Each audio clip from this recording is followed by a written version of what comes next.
So what you said you wanted to talk about is that you've been seeing a lot of shit online about people trashing AI and how it's going to ruin the world and take over humanity. And I've actually recently been seeing the same thing. Few different podcasts. There was a guy, Alex, he was talking about how people were suggesting that we should stop the evolution of AI for a month, like a period of 6 months, to just see what is happening with it. He talked about hyper optimization could eventually go against humanity. Some optimization is good, but too much could essentially be destructive, how AI are going to take over humans.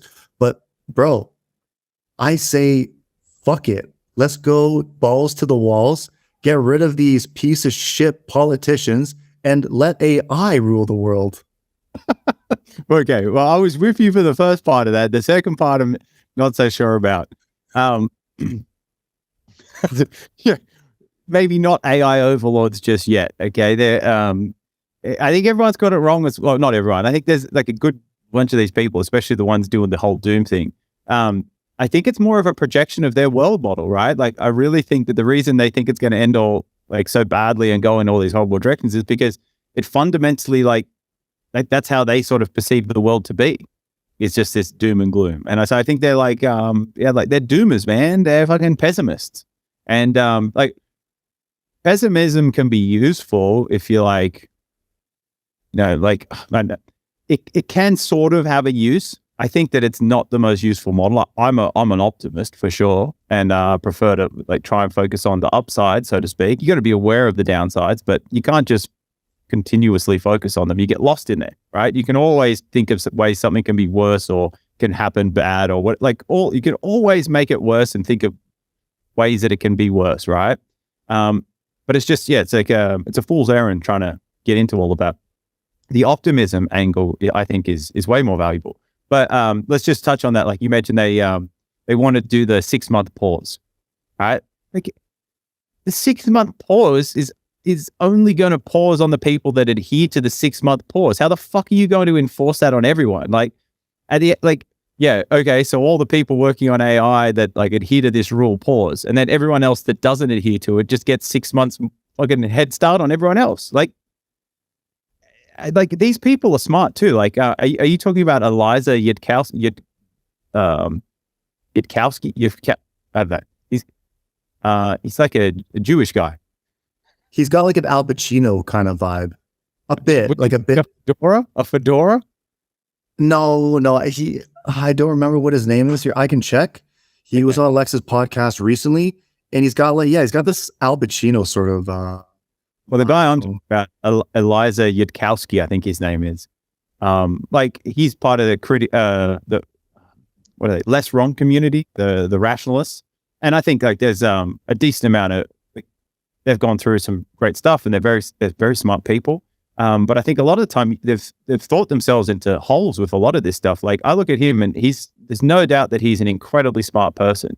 But like he hasn't been able to fully utilize his intelligence to solve his own fucking problems. Like he's fucking fat, like and unfit, and like not as fucking robust as he could be. Like, bruh, sort your shit. Like, go clean your closet before you start trying to clean everyone else's closet. And I get like there are concerns with this stuff, but like, it's too stuck in the doom and gloom, man. I can't trust anyone that has translucent skin, guy. Fuck, and no muscle mass. I do know who you're talking about, and I saw some shit with him too. But the guy I was referring to was Max Tegmark. Yeah. And Max, incredibly smart person, has made amazing contributions to mathematics and physics, and brilliant thinker. But like, it just shows you how even though you could be really smart and you can be as rational as you want, you can get stuck in these sort of like, I don't know, like local minima or global minima. Like you can just get stuck on the downside, like thinking about how all of this can go badly, as opposed to focusing your time and energy onto like helping to realize the upside of it, to maximize the potential of these things. Allocate your computational power and your thoughts and everything else to trying to like best utilize this technology so that the positives outweigh the negatives, so to speak. And again, they all come back to this, like, it's going to be, firstly, there's a whole group of people who criticize AI and say that it's not intelligent, it's not this, it's not that. And then simultaneously, they're worried about it taking over the world and killing everybody. Like, how do those two things are divergent? They're not like, but yeah, jump in. To defend Max, he did mention some benefits, a lot of benefits to having AI, and how we could achieve sort of this euphoric sort of human civilization if we utilized it to its full potential in the correct way. But I would say the overarching theme of that podcast was looking at the negatives of AI. So I'm not exactly sure where he stands exactly, but he did seem to lean towards the doom and gloom of it, and which is really surprising because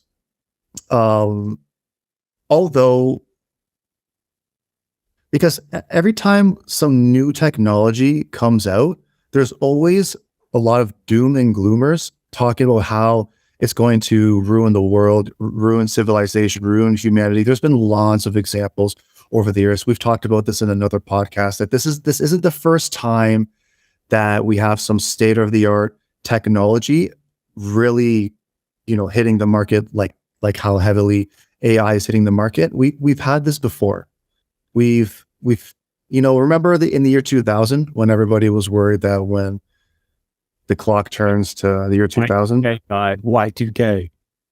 Yeah. So I think we have faith. I think that things will be controlled enough in a way where we can use and optimize AI to benefit a lot of people. Another argument that they use is that corruption, right? Like, corrupt people will use AI and corrupt, which will for sure happen. But at the same time, there's a whole other side of it, which will give us many, many benefits. And it all comes down to the individual, if you want to use it for bad or if you want to use it for good. And I know we don't like to lean into the good and bad so much. Maybe better language would be to say useful and not useful. Correct. Yeah. But okay, so well said. And so with all of this, the problem isn't actually the AI. It's us. It always is us. It's like with any great technology or anything that's very powerful, that can be used for, good and bad things, or, what people deem as useful or not as useful or destructive, creative or destructive things. But like, you can't take away the downside risk. And we talked about this last week in the pod, life is this beautiful, dangerous, amazing, scary. There is no such thing as good without bad. There is no such thing as upside without downside. And we can't take away all the risks. Now, we can become aware of those things, and we could try to put certain things in place to minimize massive, giant externalities, catastrophic events that would wipe out all of humanity, so to speak. So I think that is important. But it doesn't negate the fact that same technology that could be very dangerous can also be used for great good. That's what it is. The thing that we're really scared of is how powerful this is, right? And the reason why people are so worried about it getting into the hands of bad actors and everything else is because there are still people in this, in the world, we're not aligned. If the reason why they're so scared is because some people could use this for bad things. That's their real worry. It's not the AI that they're worried about. It's the people utilizing it. It's the bad actors using it to get the outcomes that they want. And so another big topic at the moment is this AI alignment, right? Like, we need to solve, that's why they're trying to pause for 6 months, because they want to try and work on AI alignment, but it's not really AI alignment. It's human alignment. We're not aligned fundamentally. Like, we are to varying degrees, but we're not as aligned as we could be, right? And that really is the problem. And that's one massive advantage of having this technology emerge now and it being so powerful is like, it will force us to align, right? Or it will align us, kind of thing, And I think that, like, that's kind of like how it has to be. I don't see, like, I don't without the pressure to do these things, we just don't tend to do them. Like this is one of those things again with wars, right? Like, war can be horrible, especially for the people that are dying and being killed, especially if it's sort of unnecessary, but wars have produced huge technological improvements throughout the years. They've forced countries to have to try and solve problems. Like, look at computing, the Turing machine, Alan Turing. The only reason Turing was doing the stuff that he was doing at the time to the level of intensity that he was is because they were trying to crack the Enigma code. They were trying to crack encryption in the war with the Germans. And so Turing came up with this whole way of doing it. And that was, the Turing machine. That's how they solved that problem. And then that led to all of this amazing stuff. And so I think sometimes it's the way we look at things, the time horizon at which we look at them, which can sort of cloud us and blind us. So we can get stuck in these, local min, local max, as opposed to, global max or, even local,